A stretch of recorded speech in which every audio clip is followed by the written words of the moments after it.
নমস্কার বন্ধুরা, চিত্রা ফুড হাউসে সকলকে স্বাগত। আপনারা তো অনেকবারই চিংড়ি মাছের মালাইকারি খেয়েছেন। আজ কিন্তু আমি বানাবো ইলিশ মাছের মালাইকারি।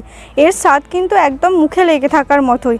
একবার এইভাবে ইলিশ মাছের মালাইকারি আপনারা বাড়িতে বানিয়ে খান। চলুন কথা না বাড়িয়ে রেসিপিটা শুরু করে দেওয়া যাক। ইলিশ মাছের মালাইকারি বানানোর জন্য প্রথমেই আমি এখানে মাছগুলোতে নুন আর হলুদ দিয়ে মাখিয়ে রেখেছি।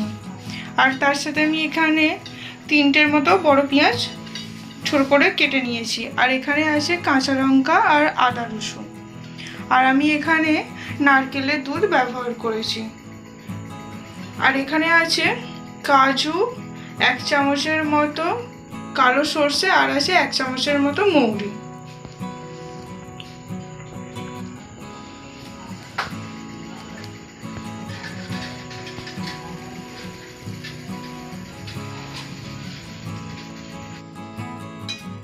প্রথমেই আমি পেঁয়াজ কুচিগুলো মিক্সির জারের মধ্যে দিয়ে একটা মিহি পেস্ট বানিয়ে নেব।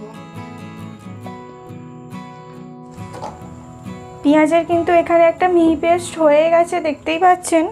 এবার আমি এটা বাটির মধ্যে ঢেলে আদা রসুন আর কাঁচা লঙ্কাটাও একইভাবে মিহি পেস্ট বানিয়ে নেব, একই মিক্সির জারে দিয়ে। এবার আমি এটা মিক্সির জারে দিয়ে দেবো।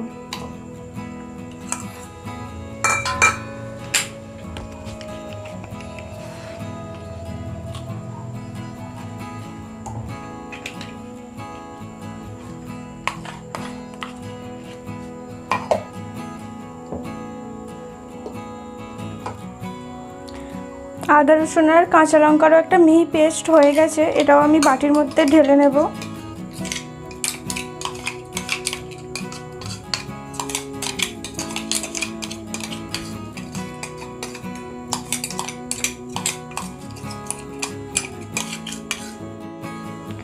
এবার আমি মিক্সির জারের মধ্যে যে কাজু সর্ষে আর মৌরি নিয়েছিলাম সেটা দিয়ে দেব। দিয়ে এরই মধ্যে আমি টক দই 4-5 চামচের মতো দিয়ে দেবো। দিয়ে একটা ভালো মিহি পেস্ট বানিয়ে নিতে হবে।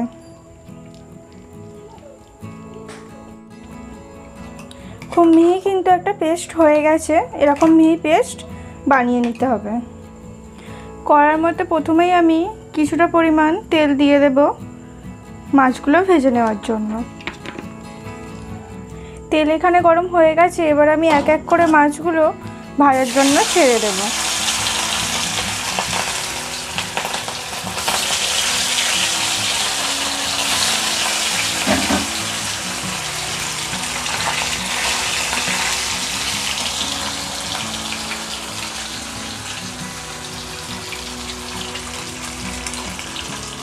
ইলিশ মাছ কিন্তু খুব কড়া করে ভাজবেন না, একটু হালকা করে ভাজলেই হবে।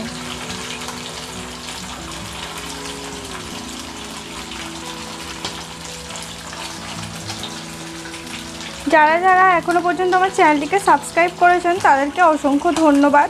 আর যারা এখনও চ্যানেলটিকে সাবস্ক্রাইব করেননি তারা ঝটপট চ্যানেলটি সাবস্ক্রাইব করে পাশে থাকা বেল আইকনটা অবশ্যই বাজিয়ে দেবেন, যাতে করে আমার পরবর্তী ভিডিওগুলো সবার আগে আপনার ফোনে নোটিফিকেশান যায়। আর আপনারা তো চিংড়ি মাছের মালাইকারি অনেকেই খেয়েছেন এবং অনেকবারই খেয়েছেন। আজ আমি ইলিশ মাছের মালাইকারি বানাচ্ছি, এটা অবশ্যই একবার হলেও বাড়িতে বানিয়ে খাবেন। এর স্বাদ কিন্তু মুখে লেগে থাকার মতোই।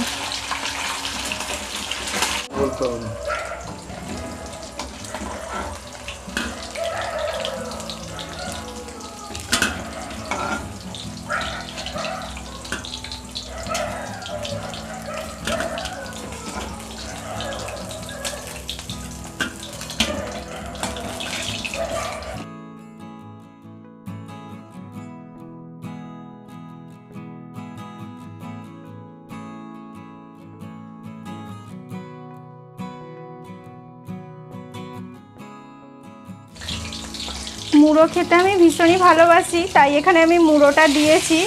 আমার মতো কে কে মুড়ো খেতে ভালোবাসেন অবশ্যই কমেন্ট করে জানাবেন। আমার সব মাছগুলো ভাজা হয়ে গেছে, এই তেলেই কিন্তু আমি বাকি রান্নাটা করে নেব।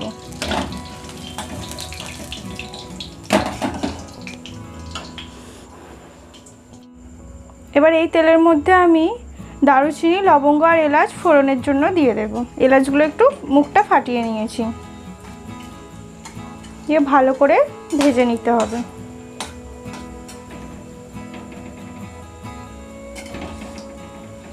ভাজা হয়ে গেছে, খুব সুন্দর একটা গন্ধও বেরিয়েছে। এবার আমি ওই তেলের মধ্যে আগে থেকে বেটে রাখা পেঁয়াজটা দিয়ে দেব।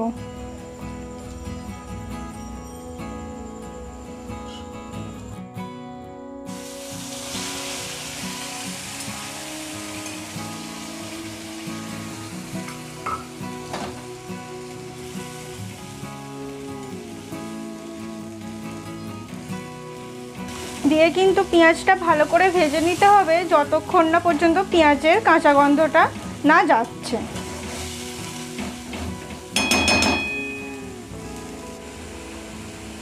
আমি এখানে 1 চামচ মতো নুন দিয়ে দিচ্ছি,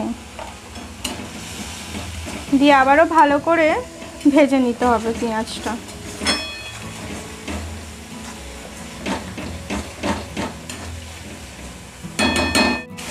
পেঁয়াজটা কিন্তু ভালোভাবে ভাজা হয়ে গেছে। এবার আমি কড়ার মধ্যে আগে থেকে আদা রসুন আর কাঁচা লঙ্কা যে বেটে রেখেছিলাম সেটা দিয়ে দেব।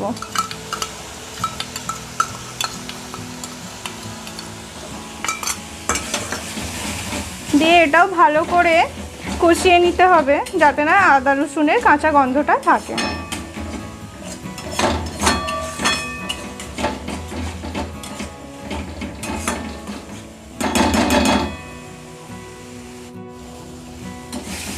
আমি কিন্তু এখানে কোনো রকম গুঁড়ো মশলার ব্যবহার করব না, হলুদ বা গুঁড়ো লঙ্কাও দেব না। এখানে ঝালটা সম্পূর্ণ কাঁচা লঙ্কাতেই হবে।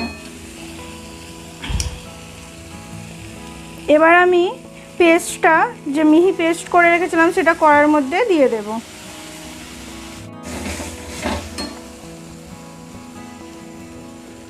এখানে যে মৌরি, সর্ষে আর কাজু বাদাম আর টক দই দিয়ে যে পেস্টটা করে রেখেছিলাম তার মধ্যে একটুখানি জল দিয়ে কড়ার মধ্যে দিয়ে দেব।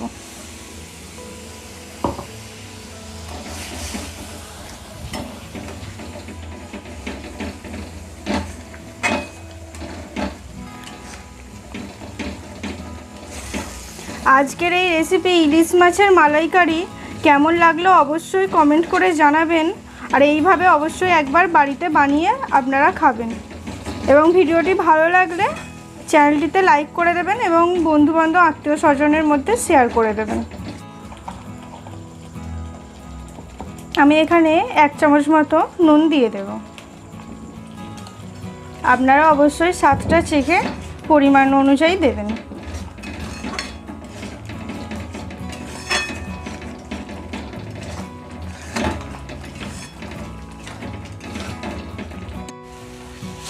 গ্রেভিটা কিন্তু ভালোভাবে কষানো হয়ে গেছে। এবার আমি কড়ার মধ্যে আগে থেকে যে নারকেলের দুধটা বার করে রেখেছিলাম সেটা দিয়ে দেব। আমি এখানে নারকেলের দুধ ব্যবহার করেছি। নারকেলের দুধ না থাকলে আপনারা এমনি গরুর দুধ বা প্যাকেটের দুধও ব্যবহার করতে পারেন। নারকেলের দুধটা ব্যবহার করলে স্বাদটা আরও অনেক গুণ বেড়ে যায়। দেখতেই পাচ্ছেন গ্রেভিটা কিন্তু খুব সুন্দরভাবে ফুটে গেছে। এবার আমি কড়ার মধ্যে এক এক করে মাছগুলো দিয়ে দেব।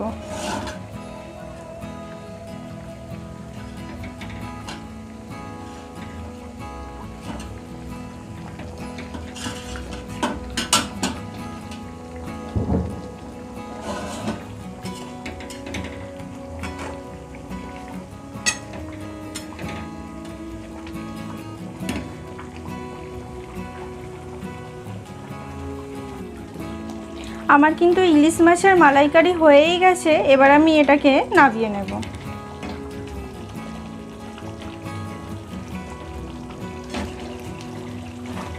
আর আজকের ভিডিওটা কেমন লাগলো অবশ্যই কমেন্ট করে জানাবেন।